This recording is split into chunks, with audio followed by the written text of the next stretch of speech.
Hey everyone, welcome back to Strange Mind 6. I'm your host Ruby, and today we're going to be continuing The Octunnumi by Trevor Allen Forrest. But before we begin, I want to say thank you for all the likes and the subscriptions. It means a lot to me. And if you would please give this video a thumbs up, and if you haven't subscribed already, please do. It would definitely mean a lot to me. But go ahead, grab your snacks, grab your drinks, sit back, relax, and let's get into this, shall we?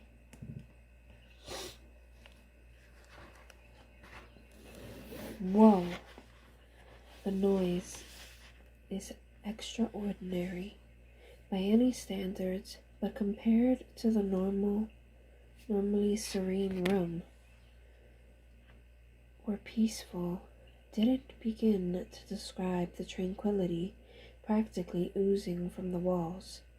This was quite something.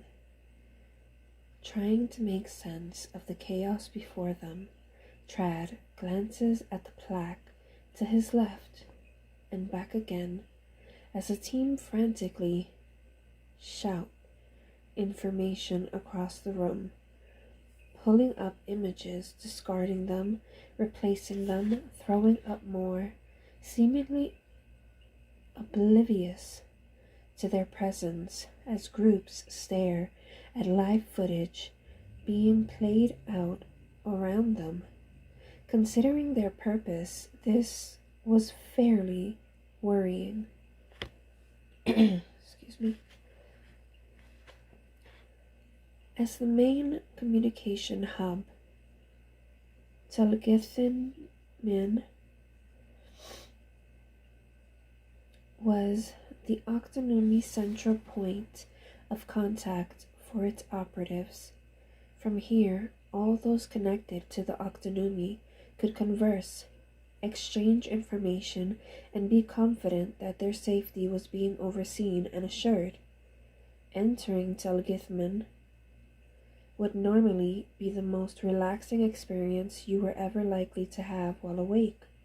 Calm, warmth, serenity, such is the ambience required by your average sensonitum and quibitium Tazarl Varliter.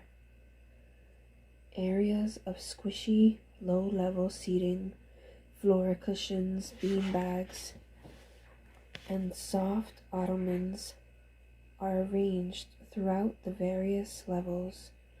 Each cluster of seats shrouded in sheer fabrics hung to resemble teepees. Central to each of these, sparkling crystal droplets casting rainbow dots from the candlelit flickering across the curtains. A central water feature tickling delicately as the light plays on the rippling water. Today, however, does not reflect the normal state of affairs. Today is quite different. Today is bedlam. The water feature, devoid of tinkling water, is now dominated by a virtual 3D map of the UK. Significant monuments highlight towns and cities, small red, green, and amber dots dotted about the whole map, hovering over specific points, the surrounding darkness making their blinking lights all the more intense. A green light turns red and then vanishes completely. An image pops up of a couple. Their name, location, and operational status rolls beneath. It hovers for a moment, then flashes, unobtainable, before disappearing completely. "Welcome to the storm, Reg," Trad shouts over the mayhem.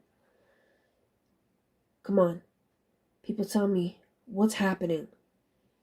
Circling the map, trying to establish why his operatives are suddenly going off-grid, Theosapus Rolfinod, he of the charming rugged good looks, heard the Telgithman, catches sight of Reg and Trad as they move out of the shadows. Boys, he nods. Old man, they both reply.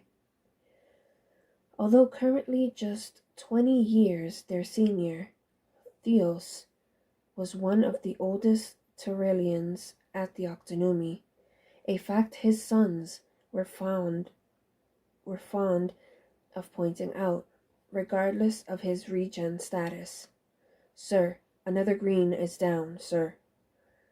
The young man across from Theos nervously points out what everyone in the room can clearly see. I can see that, Smith. It's Smythe, sir, he replies flatly.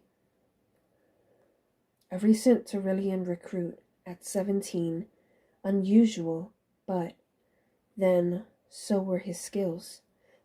Finley Smythe, assigned some 5 months back to Telgithmian, and Theos's assistant for one,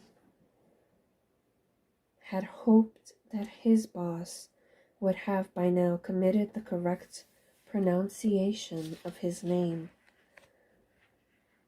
He had not, and so it was with ongoing regularity that Smythe found himself automatically correcting him.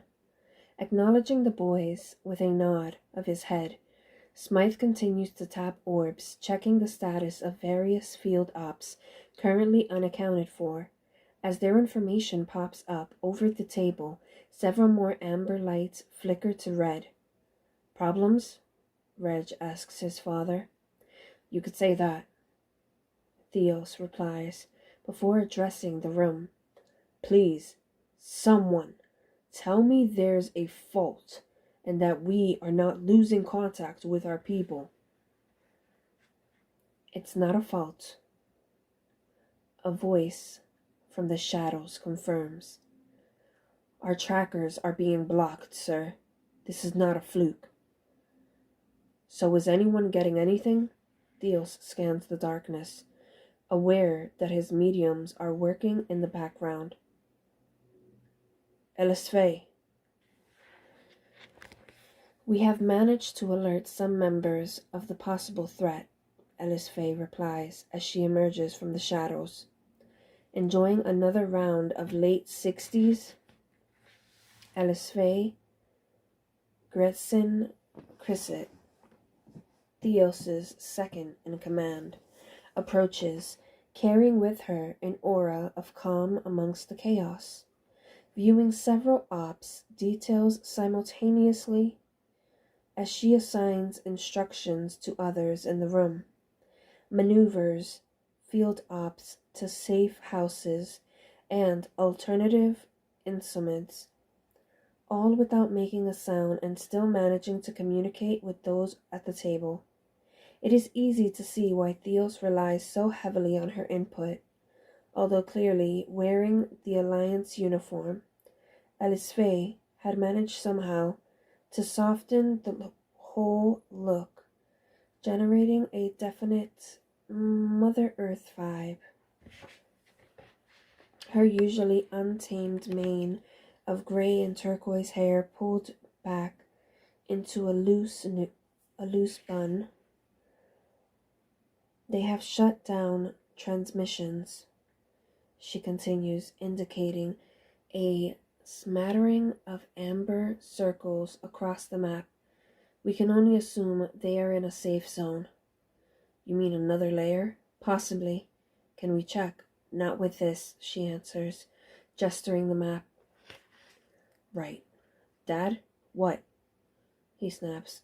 Sorry, Trad. It's gone nuts. Our operatives. He looks at the images as more and more of them disappear. Looking back at the boys, he says, I don't know what's going on. It's like someone's flicked a switch and suddenly everything is closing down. Is this international? Reg asks, moving closer to the map. I mean, is it just UK? So far, it just seems to be. Theos replies. The international operatives are still active and transmitting, but here, he looks back at the map, it's out of control. So are they dead? Chad asks. The missing operatives. Smith? No, sir, and it's Smythe, sir. He replies, stepping forward. Although we cannot interact with them directly, I can sense their life force, sir. And injuries? Reg asks. None, sir. They just seem to be off-grid. He hesitates. Just like the others, sir. By choice? Trad cuts in. No, sir. Turning away from the map, he taps a selection of red orbs, sending images directly above them. These are the last moments before deactivation. A relay of footage shows people going about their daily business, shopping, gardening, walking the dog. In any case, they stop suddenly, as if startled by something. On turning, they just vanish. That's it? It's all I have, sir, Smythe replies. Anything from their Ecosrelius? Other than their last location, sir? No. So, they never felt under any threat? It would seem not, sir. And the dog? Trad asks. The what? Theos asks. The dog. Trad indicates the lone dog, his lead hanging as he sits, not sure what just happened. What about... We have him, sir. Smythe smiles, dismissing the images. Good. Trad nods. You said others. Reg asks Smythe. What others? We've had a number of non-responsive ops over the years, Smythe replies, throwing up images. I am told this is not unheard of. It happens. People just decide they want out, Theos adds. But this is new. Usually, when an op drops out, the Ecorelis is returned. That's their resignation, if you like. As you know, when they reinvent, the ties are severed. But we've never experienced anything like this. He pauses. Ops just... They don't just vanish. Theos, Elisfe interrupts. Yes. The map. All eyes fall on the last remaining lights as it flickers from amber to red and disappear completely, leaving the map in complete darkness. And that is where we're going to end it today. I know it was a short one, but I do hope that you all enjoyed. And I hope you tune in to the next one. This is Ruby, signing off.